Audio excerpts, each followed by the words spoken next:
For weeks, it's felt like we've all been holding our breath, right?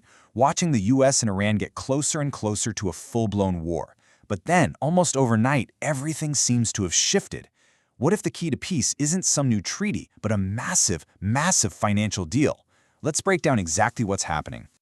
So it all comes down to this one staggering number, $100 billion. Just let that sink in for a second. That's more money than the entire yearly economic output of a lot of countries. And right now, that pile of cash is at the absolute heart of this global crisis. Now, let's be super clear.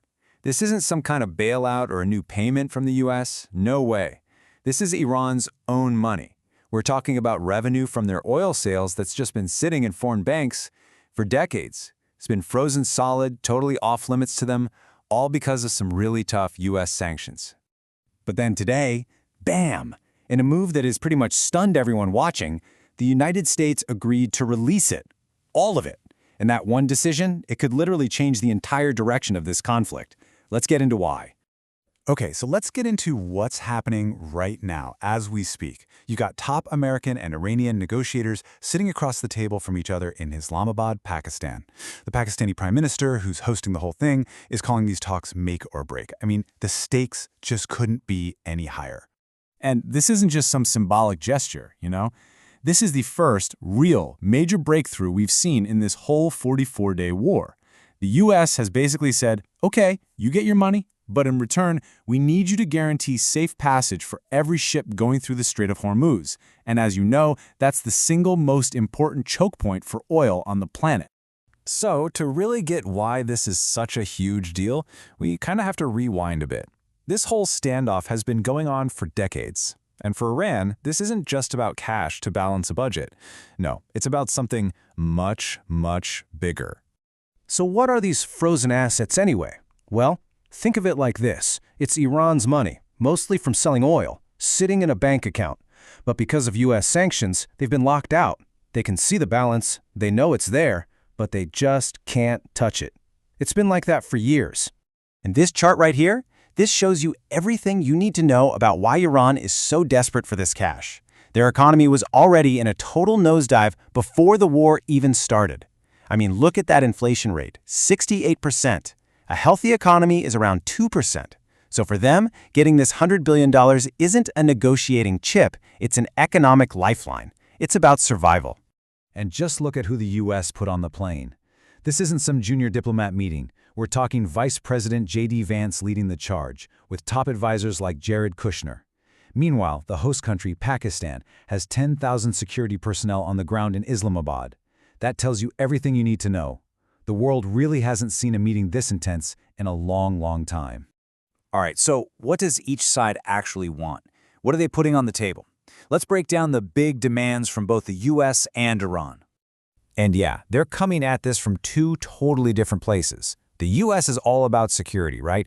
They want Iran's nuclear program gone, limits on their missiles, and the Strait of Hormuz open for business. Iran, on the other hand, wants a complete economic reset. They're talking an end to all fighting, lifting all the sanctions, and of course getting all their money back. They are saying they won't pursue nukes, which is big.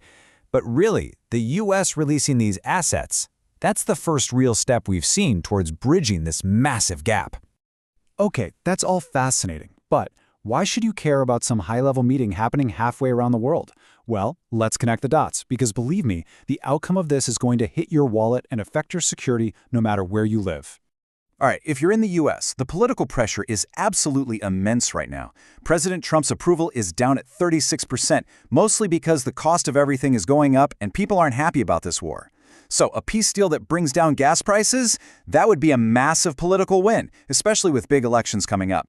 And here's the number that's causing so much of that pain. Oil prices are over $100 a barrel. That's what's hitting everyone at the pump, not just in the US, but for our friends in Canada and Australia too. It's a global problem. But honestly, if you think that's bad, the situation in Europe is even scarier. Just look at Germany's natural gas reserves. They're only 29% full. They desperately need this conflict to end to avoid a real, genuine energy crisis this summer. The pressure on them is just off the charts. So what's the bottom line here? It's actually pretty simple. If you're watching from the UK, a deal could mean those crazy high energy bills finally start to come down. If you're in Canada or Australia, it means you could see some real relief at the gas pump, and fast. We're talking maybe within days. So where does all of this lead? As these negotiators are talking, the world is essentially staring down three very, very different futures.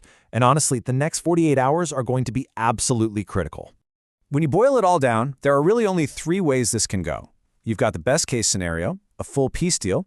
Then there's the middle-of-the-road option, some kind of partial agreement to kick the can down the road. And then there's the worst case. The talks just completely fall apart.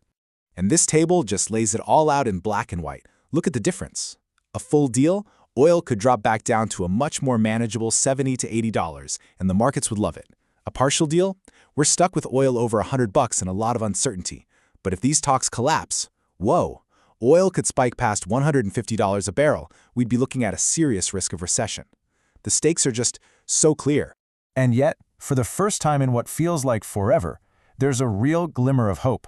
One expert from the Middle East Institute put it perfectly. There's now a window here to prevent disaster. And we were getting really close to that disaster. Releasing that money has opened a door that, honestly, just a few days ago, looked like it was locked and welded shut. And that brings us to the one final question that's on everyone's mind. You've got billions of dollars on the table. You've got both sides finally talking. So will they actually grab this chance and make a peace deal for the history books? Or is this whole fragile opportunity just going to fall apart? The entire world is about to find out.